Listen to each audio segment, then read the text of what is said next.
Hey everybody, welcome back to my channel and welcome back to Rapunzel. This is Rapunzel part 3, possibly the final part of the Rapunzel color and chat series.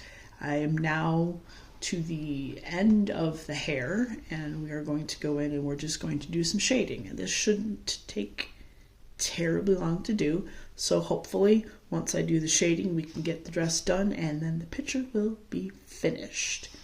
And I think it's been a really fun time filming this video with you guys. I've had a really good time just sitting and talking about coloring, things I like and things I'd like to do. And actually, the last video that I filmed was the part 2 where I finished her hair. And I forgotten there was a conversation that I was having with one of my friends on Discord before I got on to film. I'm working on a picture in Phantomorphia, and it's a picture of airships and a big tree. And then there's like hills behind the tree and all this other stuff. And I was struggling with figuring out what to color the pictures of, like what to color the hills. I couldn't figure out what color I wanted to make it. And I realized up until that point that I had made the tree trunk brown, I had made the bushes in front of the tree green, and I had made the water blue. And I had made this real so far. And when I said to my spouse, I said, I'm struggling to figure out, and I do this sometimes, I ask them about like,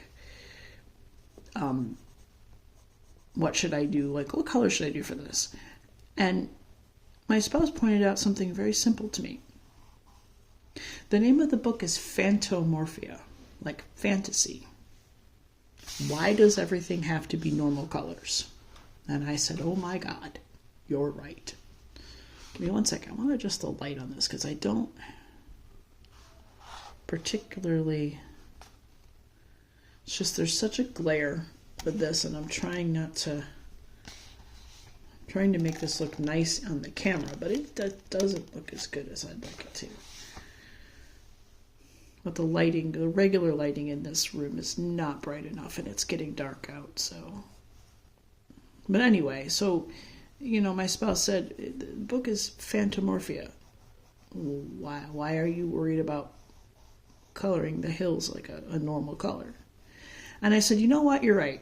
All right, I'm making the tree purple and orange. So I made the leaves, the leaf part of the tree purple and orange. And I'm going to make the hills in the background pink because it's Phantomorphia.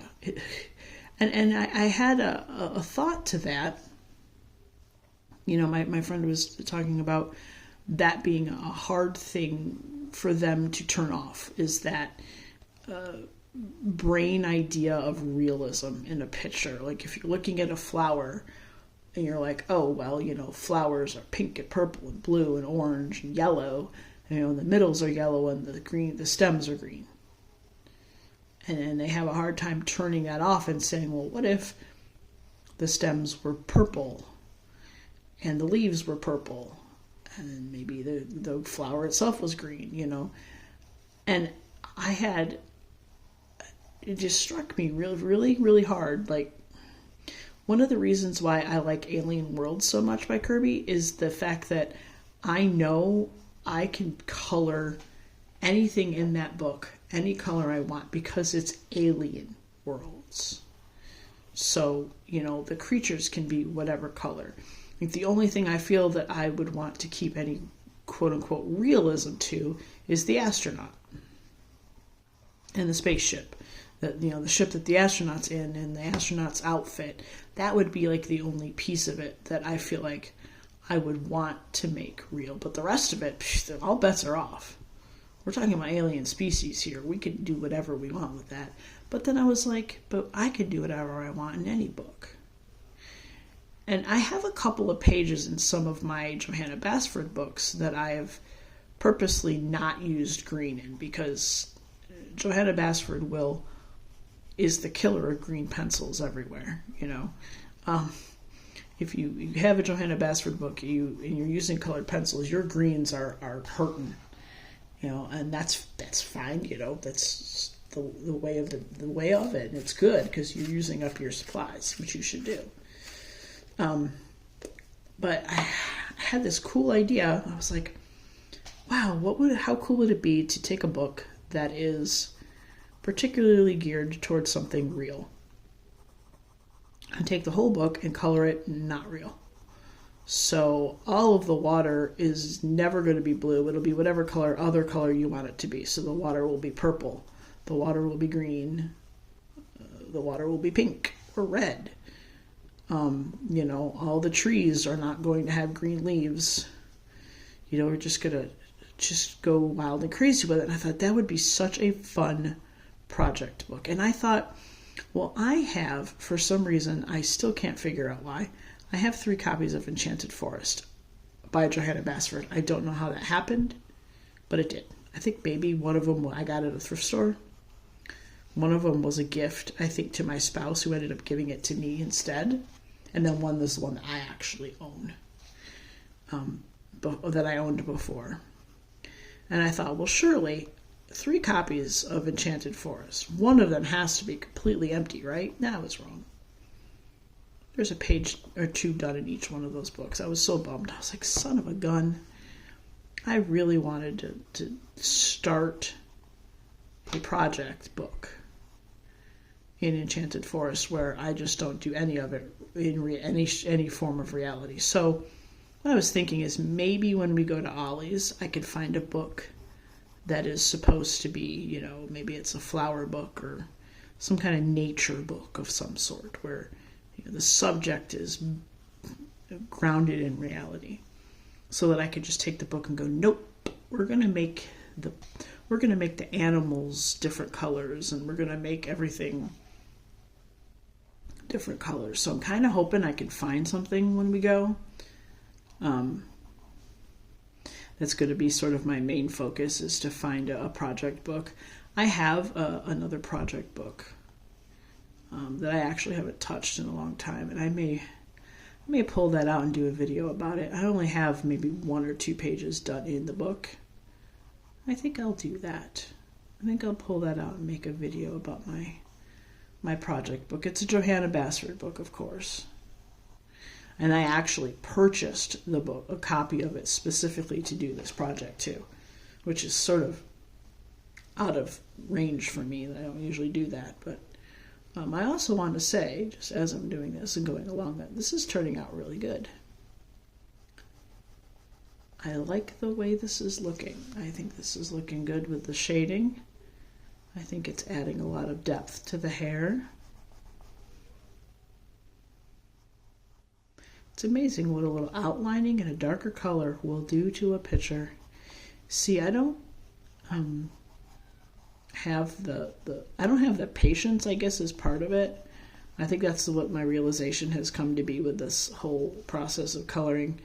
You see these people that do just the most insane artistic shading and blending of colors, where it just looks like a painting or something just so amazing, because they spend hours just blending all these colors together and shading and doing all these techniques that I don't have the capacity to learn because I don't have the patience.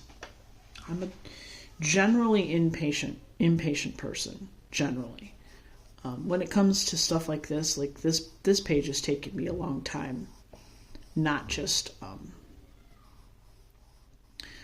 not even sure what a full sit-down timing would be for this, but this page has taken me a long time to do.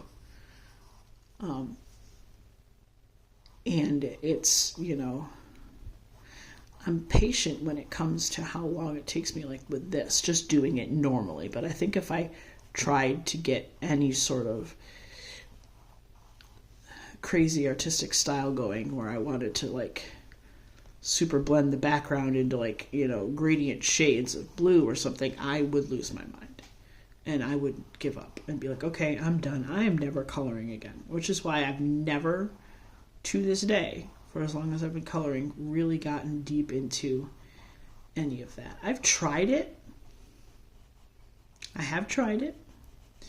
And it's been successful in some of my tries, and I've failed also quite a few times while trying to do it.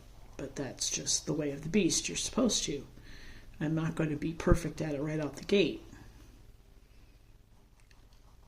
So I wouldn't say I'm giving up necessarily, because who is to say that I won't maybe down the road try it again?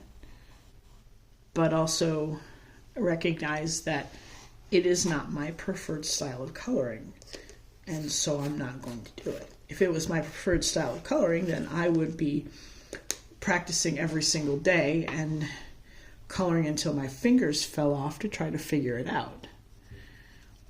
But I'm not going to, because it's not my preferred style. This is my preferred style of coloring. People call it flat coloring. People call it straight coloring. It's not straight because I am not straight. So nothing I do is straight. This is not straight coloring. This is just coloring.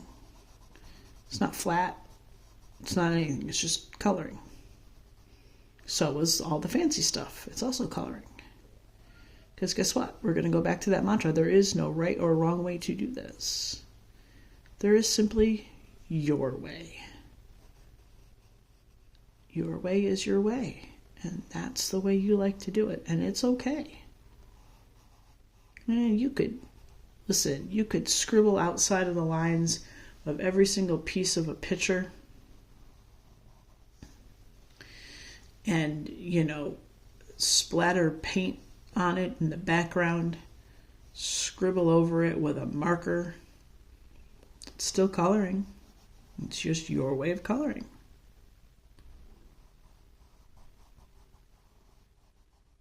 So, I know I always get deep into coloring discussions, and I don't talk about anything else, anything going on in my life or anything which I don't really have anything going on in my life, to be honest.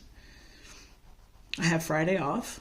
I will be spending it with my mom in the morning and then at the doctor for my foot. Nothing's wrong. It's just, I have chronic illnesses. I am diabetic, and they prefer you see a foot doctor once a year just to make sure you're not going to lose your toes. And that's basically what this is. Just establishing care in a new city with a foot doctor I can go to if I get an ingrown toenail or I get a cut, it's not healing right or something on my foot. I have a doctor set up. And that's basically all I'm doing, is just going to set up with a doctor. Take off my compression socks and go, here are my feet, and then he'll go, there are your feet, and that's it. And then afterwards we're going to Ollie's to go shopping. So, it's good. But we decided we were going to go see my mom first, early in the morning. Go hang out with her for a little bit. We have some coffee, have some breakfast, make sure she doesn't need anything done chore-wise. Bring her any groceries she might need, which probably is bread and milk. Knowing my mom, she eats a lot of bread. And then we'll leave her place and go to the doctor. I hope with a pit stop to the farmer's market that's on the way. There's a farm that has a shop, and it's right on the way to my mom's house. We always stop on our way home and pick up stuff. Apples, peaches, fruit. Last time we picked up a cantaloupe. And some apples that we didn't like very much. I'm very picky about my apples. My apples have to be very crisp. Any sort of pithy apple is a no-go for me in my sensory issues, and I just cannot do it. And it stinks because these apples, I can't remember which ones they were, tasted really good. The flavor was incredible. The taste, the texture, however, was absolute zero. So I ended up being very upset by that because I really wanted to have some good apples, because it's apple season, which is my favorite time of year. I love apple season, but it's also Concord grape season too, which is exciting. I could maybe this weekend I could see if I can convince the spouse if they want to go pick Concord grapes at a local farm. because that's something that we did when we lived in the last place we were. We picked Concord grapes every year at a local farm. And it was amazing, and they were delicious, and we would just eat grapes for days. And it was really good. I mean, if we could buy some at the place where we get our eggs and milk, that would be cool. Because that's where they get their fruit from, is the farm that does the picking, but I would rather go do it myself. So I am getting to the bottom and technically the end of my shading. The issue with this is I'm going to keep this pencil close at hand, and as I'm finishing up the picture with her dress and everything, I'll see a place where I was like, oh shoot, I missed a spot. So that's probably what's going to happen, because I'm not doing this in too good of an order, to be honest. I'm kind of going all over the place, sort of, hitting the tripod too, but hitting where the mood strikes me, and it's like, oh, that's gonna mess things up. So I have to see about, I'm going to watch this video and then the video I did before this with part 2, and sort of try to decide whether or not I like the lighting situation and how I'm going to fix this, because I film after work sometimes. Sometimes I film on the weekends during the day, and the room is like full of natural light, plus the light's fixture on the wall, but I don't think the light fixture on the wall really gives me what I want right now, and that's a problem. I'm using my OttLight, tabletop OttLight for this, for the extra whoosh you see, and I'm worried that it's glaring out in places and washing stuff out and making it look bad on camera. We shall see how that works. Hold on, I need to sharpen. So I'm almost done. I'm thinking, I know the background is like a dark indigo blue, but I keep going to her dress being blue. Not bright, because, this wasn't really bright colors. My other consideration is gray. So I'm thinking maybe, let's think about doing, and I'm sorry about the tripod earthquake. Let's think about doing a layer. We're going to layer down gray first, like a lighter gray, and then we're going to pop in with a blue, but not a bright blue. More of maybe a step up from the background of the picture. Because I keep looking and I keep saying, yeah, I think her dress is going to end up being blue. Which is fine.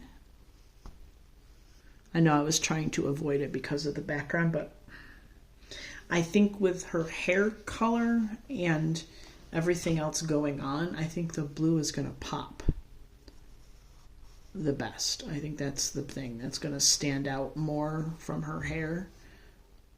So I think to have her stand out a little bit more, we're going to go in with a gray, and we're going to go over it with a blue, and you guys get to watch me figure out the colors I want to use. This video may end up being a little bit longer than the other two, and that's okay, because this is technically the finale. The final piece of Rapunzel, if you will. And I'll have to figure out after this which picture I want to do next. I started the carriage Cinderella picture, but that one really intimidates me. Not half as much as the ballroom picture, which that may be the last thing I ever color in this book, because that looks very intimidating. In the best way, as I said. Okay, let me double check that I've hit the places I want to hit. I think we're going to go in here real quick. We're going to go around this guy here. There we go. Perfection. Okay, that's better. I'm going to do a little bit of shading around the vines, like so.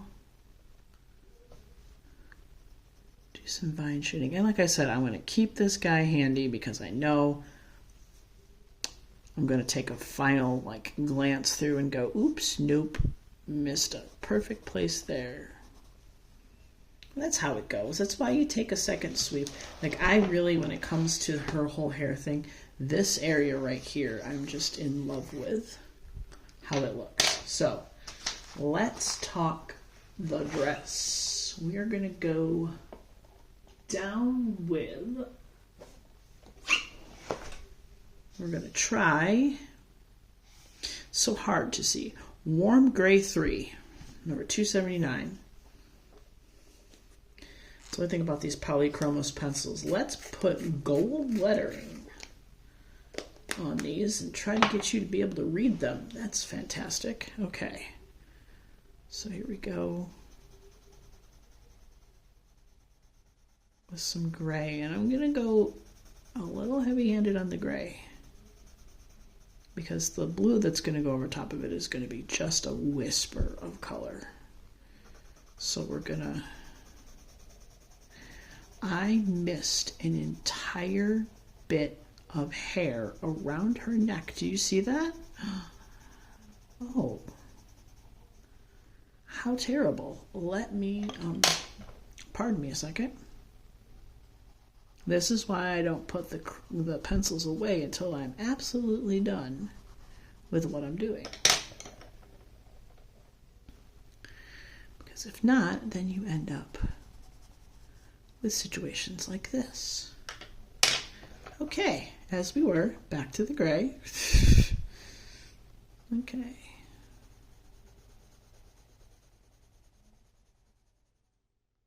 Yeah, I think I like where this is going so far. And obviously I'm not going to keep it gray because it does not stand out as readily as I would like it to. Readily is not the word I needed, but it's the word I said, so it's not the word I meant. Sometimes my brain will just say words that I think, ooh, that's the right word, and then I say it and go, no, that was the wrong word. At least I catch my brain in going, it's the wrong word, and not continue to think it's the right word and then absolutely make a fool of myself. Which I'm bound to do in this place eventually. I'm sure I'm making a grand fool of myself as we speak, in some form or fashion.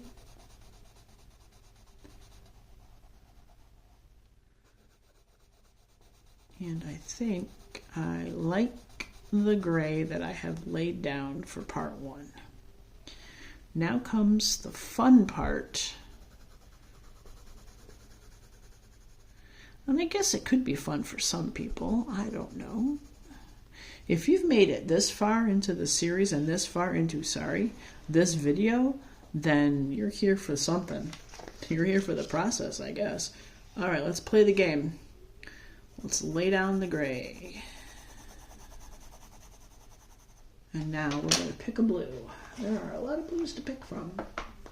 I'm going to go for a greenier blue. Going to try this is cobalt green. That's not what I'm looking for.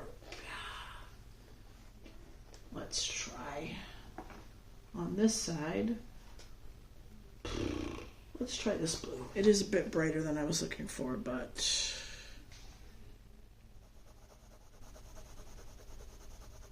that's the effect I wanted, though.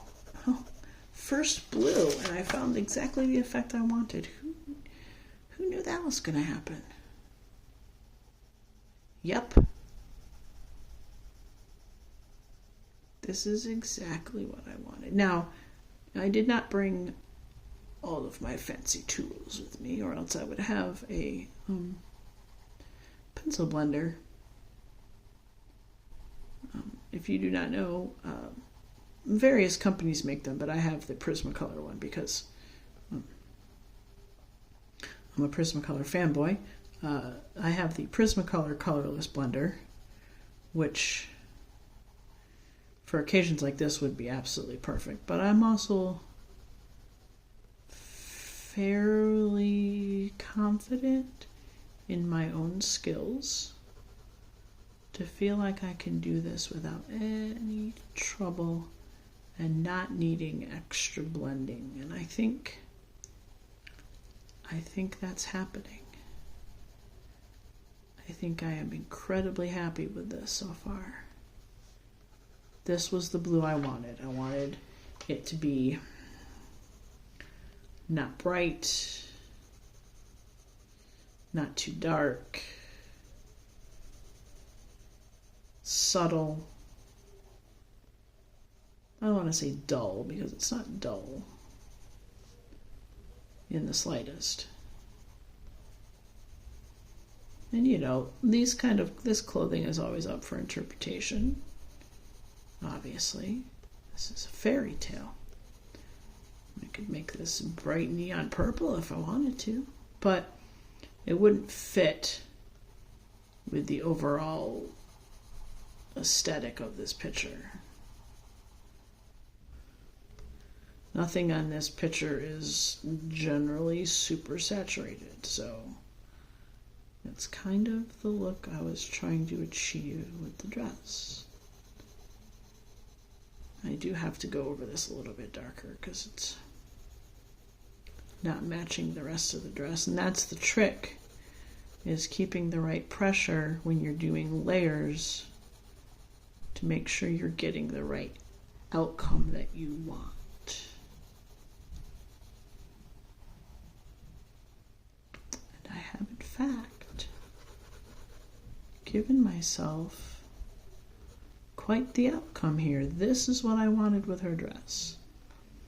I just think it's funny that I actually got exactly what I wanted with her dress because I didn't think I would. Now, I am going to shade, but I'm not going to shade with blue or with the blue. I'm going to shade with a darker gray because there's some opportunities to shade, and let's not squander those opportunities.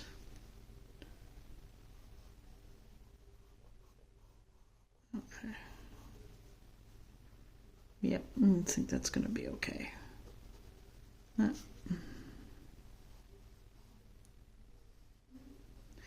also trying to give the illusion of dirtiness because if you notice her dress is tattered all to hell, she's been through it, obviously. You can see where she's currently, where she is. And the picture previous to this is both her and the princely gentleman racing up the hair to get to Rapunzel, and Rapunzel's just standing in the window with a giant pair of scissors. I love it. And then there's this. She said, nope, I don't care. To heck with both of you. Time for a cut. And I hope she cut it short. I hope she just butched it right up. Yep. There we go. This is giving what I'm looking for. This is totally giving what I'm looking for. All right, guys. Well, thank you for hanging out in the long haul. I know this was a bit of a longer video, but I appreciate you hanging out and chatting with me. Well, one side chatting at least. But this is Rapunzel finished. I'll have to take the book out to the living room so I can take a picture to post on my Instagram. I do have an Instagram. It's just Coloring Declan. No, wait. This is Coloring Deck, I think. Yep. Just Coloring DEC on Instagram. If you want to follow me over there, I post a lot of things, finished pictures. I don't really do reels over there. I just do shorts over here. So, I hope you enjoyed this. I hope you had a good time watching me color this picture. Finished coloring it, I should say, because it was just the hair and the dress. Everything else was done. So, me see if I can't do a little bit of a zoom out. Pinch. Zoom? Nope. Afraid I can't, or else I was going to show you. There we go. That's better. Let's kill this light for a second just to see what it looks like in the light of the room, because it's a totally different thing. So here it is, all finished, and I can mark that as done in my journal. This was great. I see a couple of shading spots I think I'm going to fix before I do any sort of final photograph, but there she is. She's finished. If you had a great time, please go ahead and give this video a thumbs up. I would really appreciate it. And if you want to see more of me on the YouTube, go ahead and hit subscribe. I'll see you guys next time.